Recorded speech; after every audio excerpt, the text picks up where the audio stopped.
Returning now to our main story, and the federal government has announced that women in the Australian Defence Force are being guaranteed access to all frontline combat roles within 5 years. Joining me from Canberra is retired Major General Jim Molan. He served as the Chief of Operations to the Iraq Multinational Force in 2004 and 2005. Jim Molan, do you agree with this decision? Kim, hi. It doesn't really matter whether we agree with it or not. This is inevitable. The government's decided that it's going to happen. And if society wants its women to serve in this way, then society will get its women serving in this way. What I think is the essence of it, Kim, is that this is not about women serving in the front line or in combat, as people say. This is about women serving in units which are optimised for killing at close quarters. And I think that's the difference, in that we've had women serving in combat and in front line for years and years and years, and that's passé. What we're talking about here is putting them into units such as the infantry, the artillery on occasions, the combat engineers every now and again, who are optimised for killing at close quarters. And do you think women can kill at close quarters, no problems? Well, that's an interesting question, and none of us know that. We've got 10,000 years of experience behind us in socialising men to kill at close quarters, and, you know, we do it relatively well. There's a great impact on them, and of course there's a great impact on those that they kill. But this is the essence of the Australian Defence Force. It must be able to do this kind of work.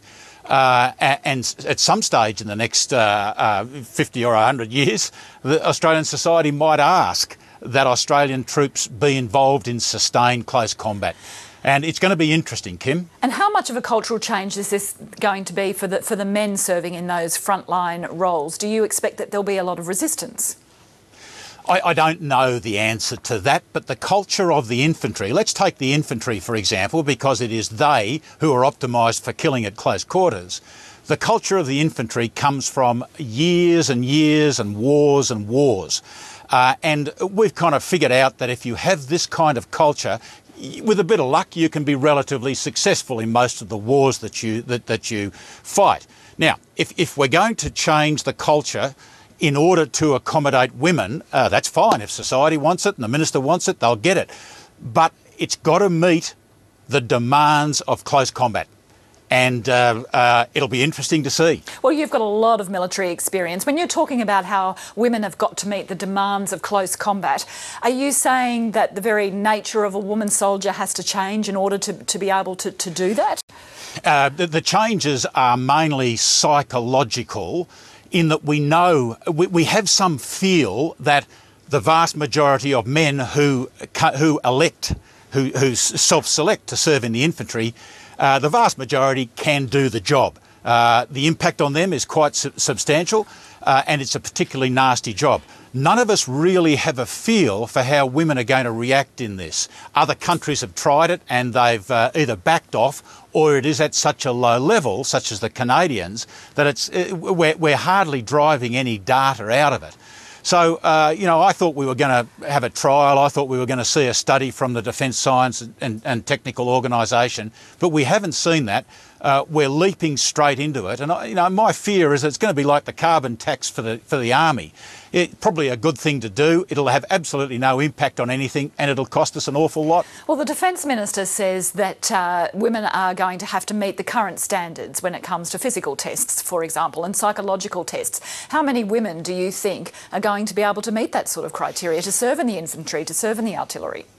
Again, I don't know, but I go back to the Canadian experience, and the first Canadian intake of 100 women who elected to undergo infantry basic training, only one graduated. Now, hopefully they've got a bit better at it than that.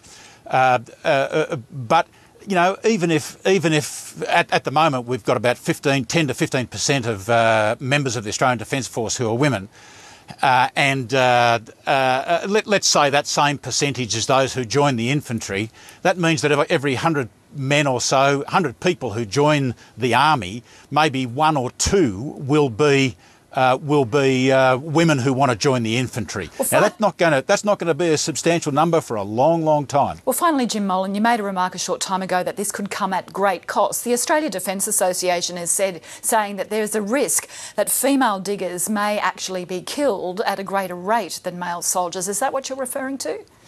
No, I'm referring more to the administrative cost of doing this. I mean, you know, it's going to be amusing to watch over the next 5 years as we put in place, as we bring small numbers of women into a culture which is rock solid because perhaps that's the demand of combat. And we massage this thing around and we protect the women who come in initially. It's going to be awfully tough for them coming in initially.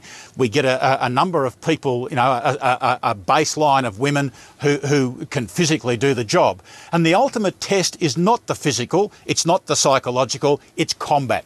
This thing can be considered a success if women are successful in future combat. All right, Jim Molan, thank you very much for joining us. Thanks, Kim.